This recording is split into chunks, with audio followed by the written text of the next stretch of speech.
الملك الأرض والسما كل فين الله العظيم يا مولاي نسكاي عايشين الحياة سنين فيك الستة فيك البنينة انت فوارة تاج الجيل. Fl-isem tal-Missier u tal-Iban u tal-Ispiritu Santu, ammen. Il-grazzja ta' Sidna Ġesu Kristu, l-imħabba ta' Alla u l-għaqda fl-Ispiritu Santu tkun magħkom il-koll. Eżisu nixtieqilkom l-għodwa tajba, illum l-aħħar jum ta' Jannar l-31 tax-xahar il-Knisja tagħmel it-tifkira ta' qaddejs li żgur li smajna bih il-koll, San Juan Bosco, li twieled fl-1815 qrib Castel Nuovo fid-Djoċesi ta' Turin. Trabba fil-faqar u l-aqs, sar saċerdot u nata bruħu ġismu għall-edukazzjoni taż-żgħażagħ. Anzi, minħabba fihom waqqaf żewġ kongregazzjonijiet reliġjużi bil-ħsieb li jiż-żgħażagħ ikollhom min jgħallimhom xi sena u tellaħħom tansara u għaxxandar xi kotba wkoll għal ħarsien u d-difiża tar-reliġjon. Miet fl-1888. Eżis ħutej, kemm għandna bżonn nitolbu bl-interċessjoni tiegħu għaż-żgħażagħ tagħna. Għat-tfal u ż-żgħażagħ li ddedika ħajtu għalihom San Giovanni Bosco. Hekk nitolbuh bil-qalb illum għaż-żgħażagħ tagħna biex hekk jiskopru f'Ġesu il-veru ħabib, jiskopru f'Ġesu l-ideal tal-ħajja tagħhom. San Giovanni Bosco eżis ħuti għallimna ħafna mill-ħajja tiegħu, bil-kitbiet tiegħu u xek. U għandna bżonn nitolbuh illum u dejjem biex hekk il-Knisja tkun ta' ispirazzjoni għat-tfal u ż-żgħażagħ tagħna. Kien inħadem film ukoll fuq il-ħajja ta' dan il-qaddejs li bit-Taljan oriġinarjament li huwa sabiħ ħafna u jista' jagħmlilna ħafna ġejt knarawh. Eżis ħuti mhux ta' bxejn San George Preka kien ħajjar ħafna lil wieħed jaqra l-ħajjiet tal-qaddisejn. Il-ħajjiet tal-qaddisejn jagħmlulna ħafna u ħafna ġejt.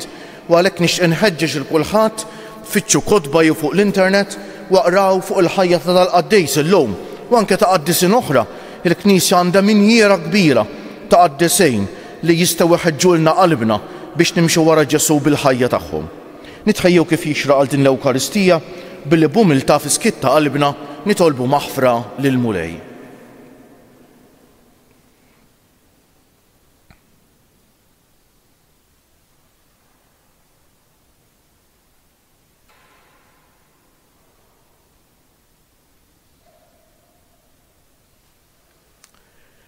Int li l-qajt b'imħabba kbira l-indiema ta' Pietru, Mulej ħniena. Int li wett il-ġenna lil ħallil it-tajjeb, Kristu ħniena. Int li tidħol għalina midinbejn quddiem il-Missier, Mulej ħniena. Iħenna għalina Alla li jista' kollox, jaħfrilna dnubietna u wassalna għal ħajja ta' dejjem. Sejdin nofru dan is-sagrifiċċju tal-quddiesa għall-erbieħ ta' ħutna Karl u Charles u l-mejtin kollha tal-familji Paċ u Galja. Nitolbu. O Alla, Int għażilt lis-saċerdot San Juan Bosco biex ikun missier u għalliem taż-żgħażagħ. Imla lilna wkoll bl-istess ħeġġa ta' mħabba biex infittxu l-erwieħ u naqdu lilek biss. Bibnek Ġesu Kristu Sidna li hu Alla u miegħek jgħix u jsaltan flimkien mal-Ispiritu Santu għal dejjem ta' dejjem.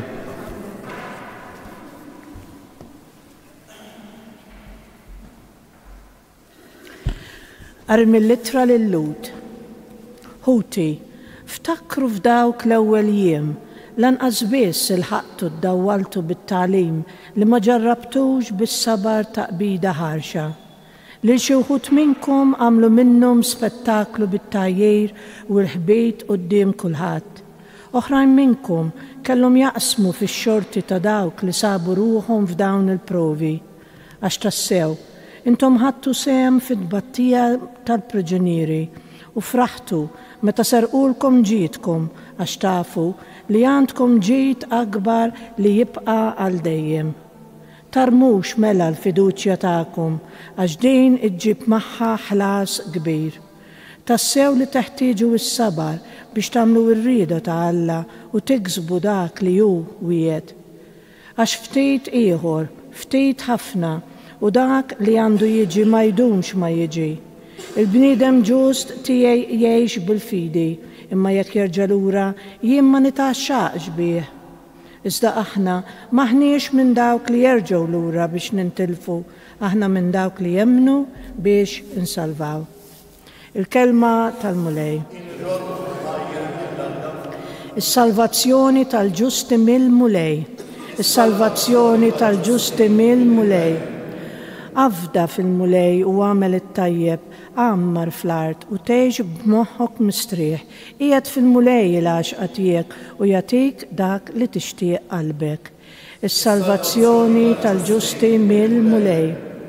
Erħi fil-mulej it-triq tiegħek, afda fih u jagħmelu u juri bħad-dawl is-sewwa tiegħek u d-dritt tiegħek bħal nofsinhar. Is-salvazzjoni tal-ġusti mill-mulej. Il-mulej isaħħaħ il-mixi tal-bniedem iwettqu u jitaxxaq bit-triqtu. Jekk jaqa' ma jmurx għal tulu fl-art għax il-mulej iżommlu idu. Is-salvazzjoni tal-ġusti mill-mulej. Is-salvazzjoni tal-ġusti mill-mulej u l-ken tagħhom fi żmien il-għawġ.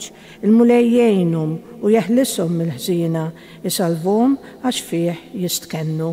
Is-salvazzjoni tal-ġusti mill-mulej. Alleluja, alleluja, alleluja.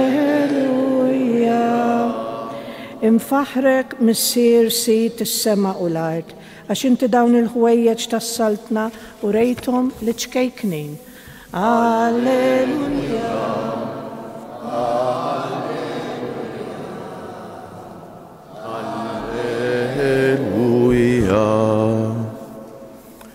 Il-mulej ma'kom. Qari mill-Evanġelju mqaddes skont San Mark. F'dak iż-żmien Ġesu qal lil-folla, is-saltna ta' Alla ibħal meta raġel ikun xeħet iż-żarrija fl-art, rieqet jew imqajjem bil-lejl jew binar, iż-żarrija tinbet u tikber bla ma jaf kejf. L-art trott minna nfisa l-ewwel il-barma, imbagħad iżbula, imbagħad il-qamħ mimli fi żbula. U meta il-frott isejr, malajr il-bidwi imittidu għall-minġel għax ikun wasal żmien il-ħsad. U qal: ma xiex se nxebħuha is-saltna ta' Alla jew bliema parabola infissruha. Isa żerrija tal-mustarda, din meta tinżera fil-ħamrija, il-iċken fost iż-żrieraħ kollha fuq l-art. Imma wara li tinżera tikber u ssir l-akbar waħda fost il-ħxejjex kollha u toħroġ frijaj wisajn hekk li l-għasafar tal-ajru ikunu jistgħu jistkennu għad-del tagħha. B'ħafna paraboli bħal dawn kien ixandrilhom il-kelma kif kienu jistgħu jifhmuha huma. U mingħajr xi parabola ma kienx ikellimhom, imma lid-dixxipli tiegħu meta kien ikun waħdu magħhom kien ifissrilhom kollox. Il-kelma tal-mulej it-tifħir bit-tagħlim tal-Evanġelju nitnatfu minnu bietna.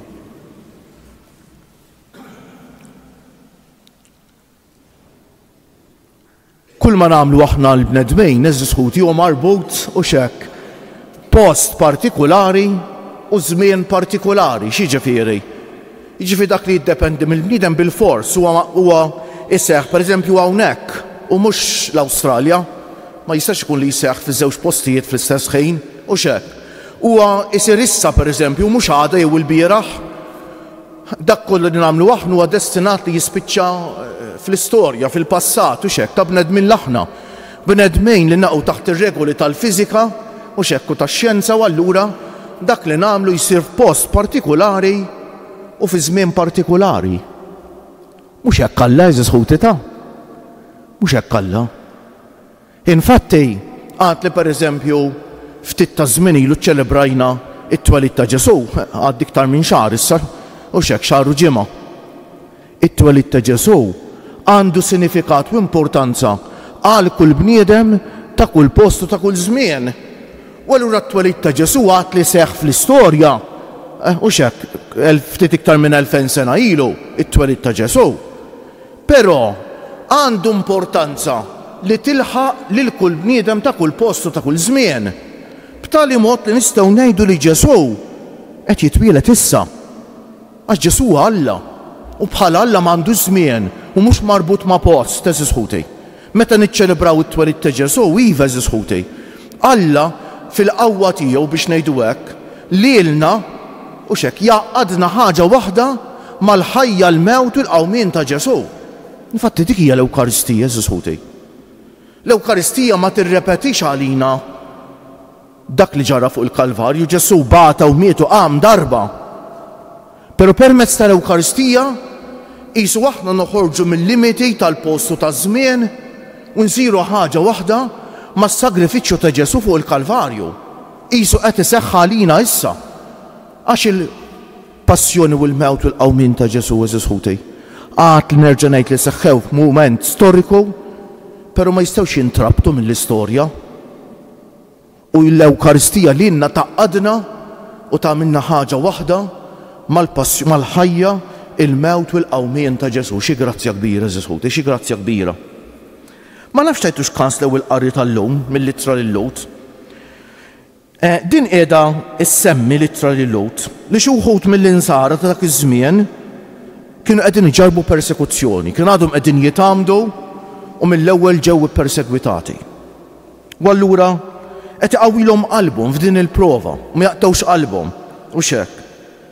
Allura it-tbatija eżis ħuti li nnassħibna fil-passjoni tal-mulej Ġesu.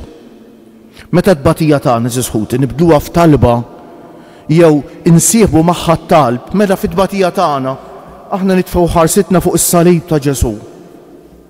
U naqdu t-tbatija tagħna ma' t-tbatija ta' Ġesu fuq is-salib. It-tbatija tagħna ssir grazzja kbira eżis ħuti ta' tibqa' jibsa xorta waħda ta' ara taħsbu. Però it-tbatija tagħna minna toħroġ ħafna grazzja u ħafna barka. Eżis ħuti xi grazzja kbira. Jien nkun qed imbagħti issa ma bi grazzja li tagħna Ġesu fuq is-salib stess, jiena naqqat it-tbatija tiegħi ma ta' Ġesu u t-tbatija tiegħi u x'hekk. Għax għaqadta ma ta' Ġesu issir grazzja u barka għalija u għal ħafna oħrajn permezz tiegħi eżis ħuti. U għalhekk illum nixtieq nagħmel appell. Meta nkunu għaddejjin mid-tbatija li żgur ħafna minna eżis ħutna morda anzjan li qegħdin issegwuna li tgħaddu minn mumenti jibsejn fil-ħajja, aħna lkoll ngħaddu minn mumenti jibsejn. Ejjew ma naqtgħux qalbna. Ejjew f'dak il-mument ta' tbatija jkollna l-kuraġġ nerfgħu għajnejna lejn Ġesu msallab. U għalhekk nagħmel appell ejjew nkunu devoti tas-salib ta' Ġesu. Is-salib ta' Ġesu għandu jkun f'kull dar u m'għandux ikun qisu tiżjejn ta' fid-dar.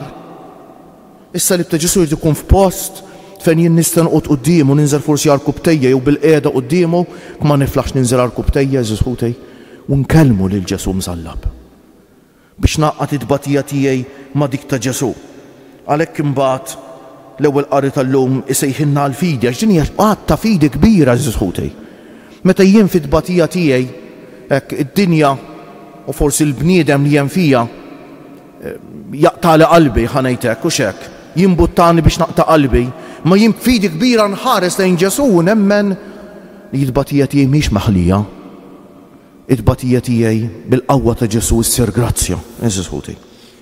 U għalhekk il-Vanġelu tal-lum qed jistedinna għal din il-fidi, is-saltna ta' Alla bħal meta raġel ikun xeħet iż-żerrija fl-art, rieqet jew imqajjem bil-lejl jew binar, iż-żerrija timbet u tikber, innu taw ftit eżis ħuti.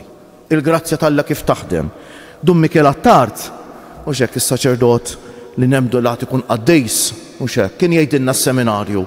Kollox isir frott tal-art u xogħol il-bniedem. Mela l-bniedem jagħmel il-parti tiegħu, u Alla jagħmel il-parti tiegħu U hekk isseħħ il-grazzja tal-Alla, eżis ħutej. U dak li jseħħ fil-ħajja tagħna knagħmlu l-parti tagħna, Alla żgur jagħmel il-parti tiegħu, eżis ħutej, biex isseħħ ħafna grazzja. U jkompli ma xi essens ċebħu għas-saltna ta' Alla li għall-Knisja, eżis ħutej, bliema parabola nfissruha. Isa żerrija tal-mustarda, il-bidwi jitfa' din iż-żerja żgħira, imma Alla bil-grazzja tiegħu din iż-żerja jkabbarha u ssir siġra. Hekk li l-għasafar tal-ajru jiġu jbejtu fil-frijaj tagħha. Hekk jiġifieri li din is-siġra issejjaħ lil bnedmin kollha tagħmlilhom sejħa l-Knisja biex iħallu l-grazzja tal-Alla taħdem fihom u permezz tagħhom, eżis ħutej. Jalla aħna wkoll inkunu fost id-dixxiepli ta' Ġesu. Rajna xi jumejn ilu, rajna li d-dixxiepli x'in il-kelma ma fehmuhiex u marru dar saqsew fissirjenna l-parabola. L-oħrajn le ma fehmux ma mpurtawhomx, Alla ħares inkunu hekk aħna eżis ħutej. Jalla f'qalbna jkollna l-ħeġġa għall-kelma li rridu nisimgħuha, nagħmlu ħelitna kollha biex nifhmuha, jiġifieri nfittxu gruppi u kotba u li nisimgħu l-kelma tixxandrilna fil-Knisja fil-quddiesa bil-qalb kollha biex hekk il-kelma tal-Alla aħna wkoll bħad-dixxieb ngħidu spjegajilna mulej. Irridu nifhmuha mulej, irridu nisimgħu, irridu nifhmuha għax irridu ngħixuha fil-ħajja tagħna. Għax il-kelma tal-Alla Ġesu qed iwassal ilna issa. Illum eżis ħutej, bħal medna qabel, il-ħajja ta' Ġesu għad li seħħet mument storiku u f'post partikolari hija ta' importanza għal kull bniedem u ta' kull post u żmien. Hekk il-kelma tal-Alla. Alla jrid iwassalha lil kull bniedem ta' kull post u żmien. U dan Alla qed ikellemna issa u rida tasal għandna issa, eżis ħutej, jew nitolbuh bil-qalb lil-mulej. Biex nistilna f'qalbna mħabba kbira lejn il-kelma tiegħu. Biex fil-momenti ta' tbatija jkunna l-kuraġġ nitfu għajnina fuq il-ktib il-kbir. Ġesu msallab u b'fidi kbira. Naqdu tbatijiet tagħna, naqdu l-ħajja tagħna mal-ħajja ta' Ġesu, batta fidi kbira. Kieġobkom bil-wieqfa. Aħna winfaħru l-Alla llum għal ħerqa li bija żejjen lil San Ġwan Bosco biex jieħu ħsieb it-tfal u ż-żgħażagħ u bedu mill-perikli tad-dinja tal-ħażen nitolbu l-Alla biex jieħu ħsieb it-tfal u ż-żgħażagħ Maltejn u jżommhom il-bogħod minn kull ma jista' jtellifhom il-fidi li wertu mingħand missirijiethom. Dawwa lill-Knisja tiegħek f'pajjiżna biex taraf is-sinjali taż-żminijiet u tidher liż-żgħażagħ tal-lum bħala triq waħdanija li twassal għall-lena veru nitolbu ismana. Għamel jiż-żgħażagħ u t-tfal tagħna jaslu biex jarfu li l-aqwa ħabib tagħhom u ibnek il-għażiż Kristus jedna nitolbu. Bijet minna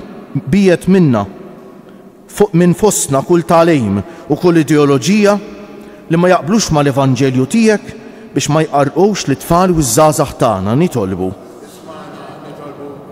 Ilqa fis-salma tiegħek lil ħutna li għal-jum qed noffru dan is-sagrifiċċju tal-quddiesa u lil ħutna l-mejtin kollha li mietu f'imħabbtek u seħibhom fil-għena ta' dejjem mal-qaddisin kollha tiegħek nitolbu.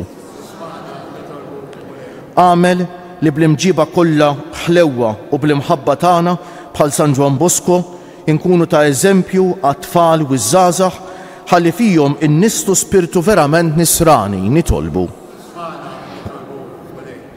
Nitolbu għalikom eżis ħutna anzjani u morda li ssegwu dil-quddies, għalikom li tieħdu ħsieb ta' persuni vulnerabbli, għalikom li tlabtuna nitolbu għalikom u għal dawk kollha li jeħtieġu t-talb tagħna bħalissa eżis ħuti mod speċjali persuni għaddej minn xi mart mentali jew xi mument mudlam tal-ħajja.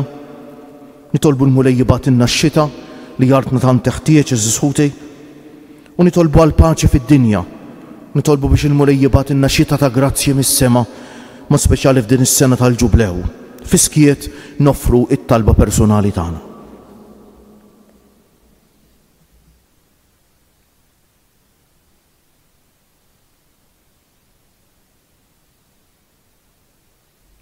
Mulej Alla tagħna, il-talb li qed nagħmlulek illum għat-tfal u ż-żgħażagħ tagħna biex ikollhom dejjem għalliema tajba li bħal San Ġwan Bosco ikollhom għal qalbhom it-tagħlim tal-Evanġelju tiegħek bi Kristus jedna.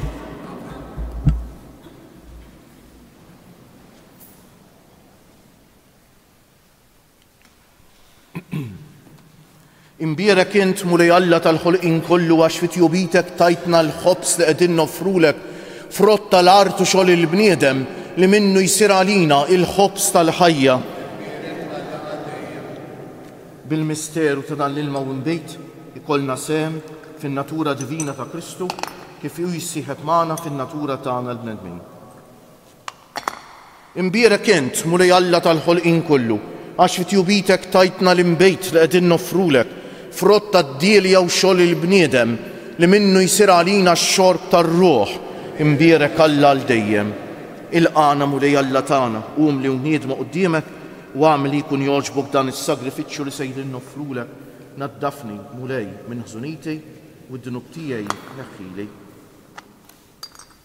Itolbu ħuti biex is-sagrifiċċju tiegħi u tagħkom ikun jogħġob lil Alla l-Missier li jista' kollox.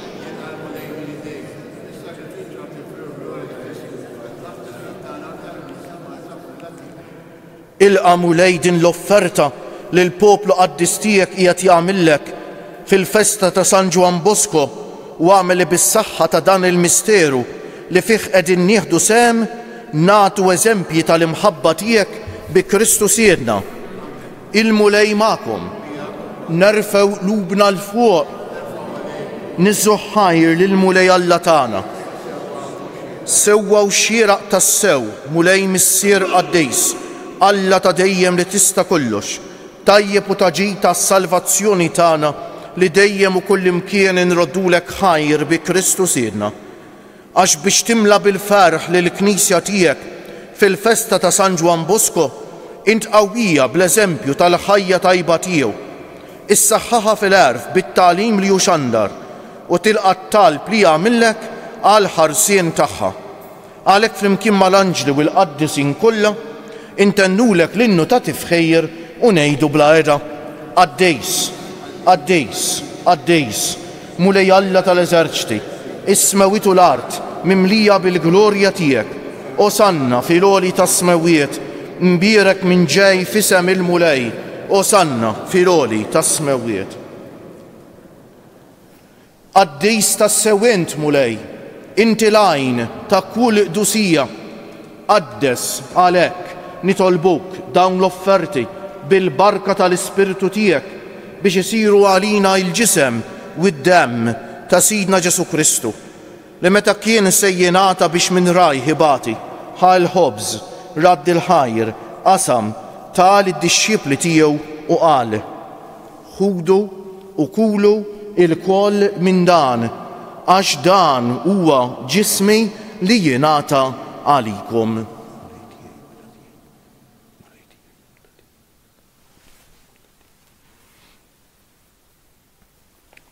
Ekk ukoll wara li klaħa l-kalċi reġa' radd il-ħajr tal id-dixxipli tiegħu u qal: ħudu u ixorbu minnu il-koll għax dan huwa il-kalċi ta' demmi tal-patt il-ġdejt li jibqa' l dejjem, id-demm li jixxerret għalikom u għal bnedmejn kollha għal maħfra tad-dnubijiet.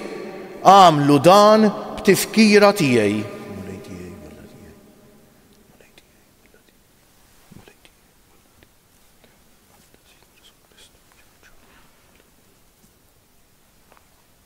Danu l-misteru tal-fidej inħabbru l-mewt tiegħek mulej, nxandru bil-ferħ l-qawmin tiegħek, nistennewk sa ma tiġi fil-glorja. Għalhekk aħna nagħmlu dan b'tifkira tal-mewt u l-qawmien ta' Sidna Ġesu Kristu, nofrulek Missier il-ħobs tal-ħajja u l-kalċi tas-salvazzjoni u nroddulek ħajr għax oġbok tilqana hawn quddiemek biex naqduk lill-Ispiritu Santu jaqadna f'ġisem wieħed lilna li nieħdu sehem mill-ġisem u d-demm ta' Kristu. Ftakar mulej fil-Knisja tiegħek imxerda mad-dinja kollha, wettaqa fl-imħabba flimkien mal-Papa Franġisku, mal-Isqof tagħna Anton, mal-isfijiet u l-ministri kollha tiegħek u mal-poplu kollu li inti ksibt għalik. Ftakar ukoll f'ħutna li raqdu bit-tama tal-qawmien, mod speċjali llum qegħdin nitolbu għall-irwieħ ta' ħutna Karl u Charles u ħutna l-mejtin kollha tal-familji Paċ u Galja. Ftakar fil-mejtin kollha, daħħalhom quddiemek fid-dawl tas-sebħ tiegħek. ħenna għalina l-koll nitolbuk. Għati lilna wkoll il-wirt tal-ħajja ta' dejjem, flimkien mal-Verġni Mqazza, Alla u tagħna Marija, mar-raġel ġus tagħha San Ġusepp, mal-Apostli, San Ġwan Bosco u l-qaddisin kollha li jgħixu fil-ħbiberija tiegħek sa mill-bidu tad-dinja, għamel li magħhom infaħruk u insebħuk b'Ġesu Kristu ibnek. Bi Kristu, ma' Kristu u fi Kristu jingħata lilek Alla missier li tista' kollox, flimkien mal-Ispiritu Santu, kull ġieħ u glorja għal dejjem ta' dejjem. Eżis ħuti, waqt il-kelmiet tal-konsagrazzjoni tal-kalċi juxek, is-saċerdot jgħidilkom ħudu u jxorbu minnu l-koll, però l-biċċa l-kbira ma nixorbux mill-kalċi, allura xi fisserra?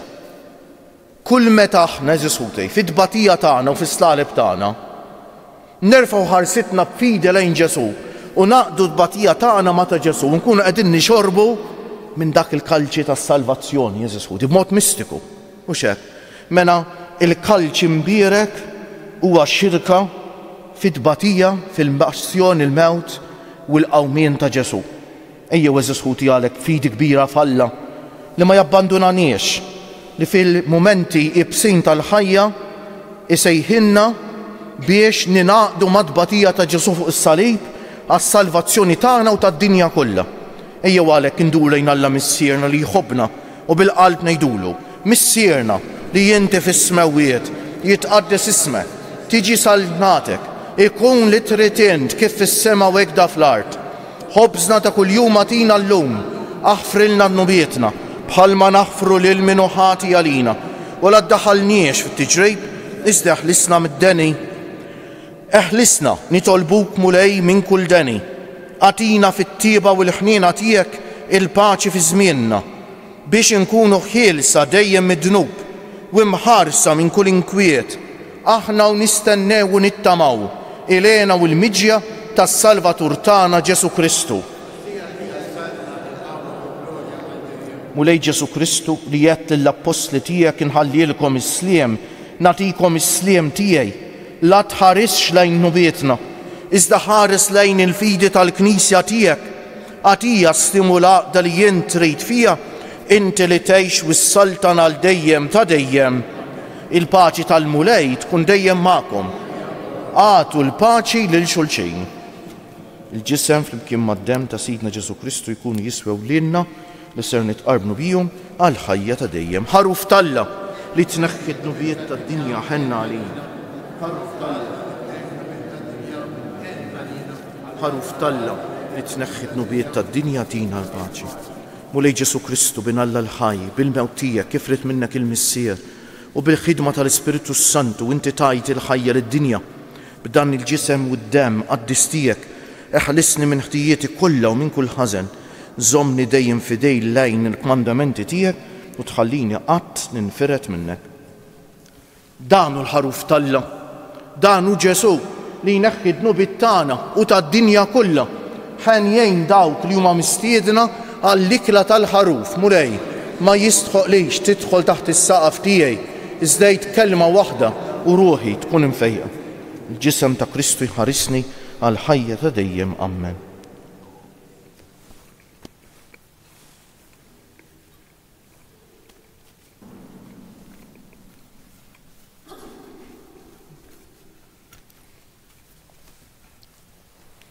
Dem ta' Kristu jħarisni għal ħajja ta' dejjem. Amen.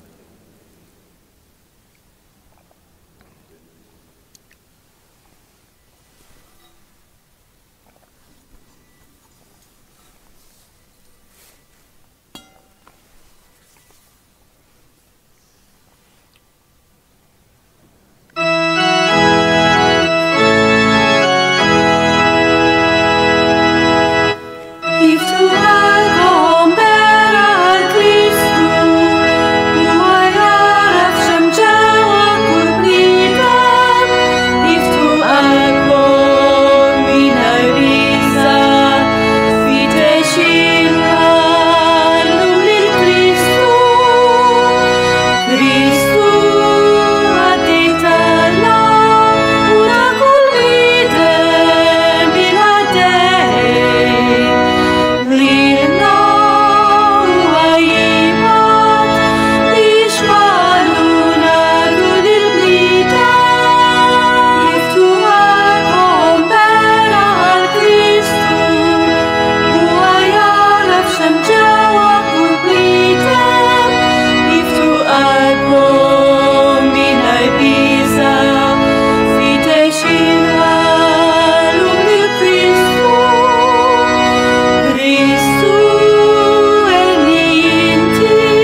تصير dik tal-ħajja fuq il-mewt, dik tal-mafra fuq it-tmur. Iftħu qalbkom vera għal-Kristu huwa jara x'hemm ġewwa kull bniedem.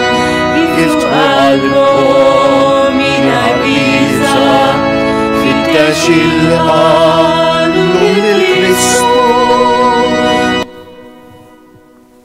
Ejjew eżis ħuti b'fidi kbira bil-wieqfa nitfgħu ħarsitna fuq is-salib ta' Ġesu llum il-ġimgħa u nsellmulu bil-qalb nadurawk, o Ġesu, u nberkuk.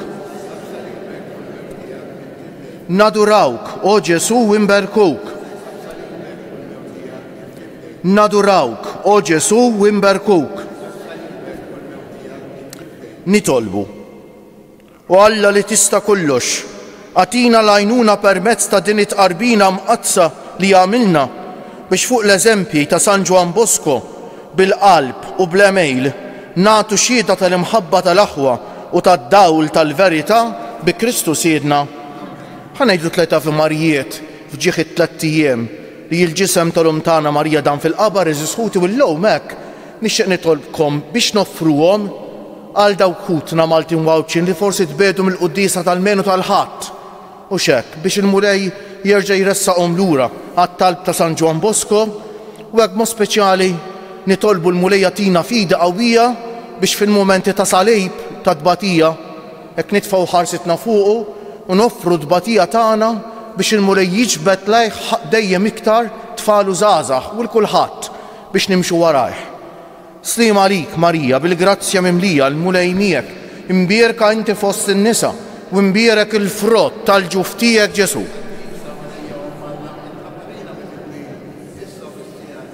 Slim għalik Marija bil-grazzja mimlija l-mulej miegħek, imberk inti fost in-nisa u imbierek il-frott tal-ġuf tiegħek Ġesu. Slim għalik Marija bil-grazzja mimlija l-mulej miegħek, imbierka inti fost in-nisa u imbierek il-frott tal-ġuf tiegħek Ġesu. O Marija li tħalf d-dinja mingħajr teba, Madonna ta' Pinu Sultana tal-familja, ħarstek fuqna dejjem żomm. Il-mulej magħkom.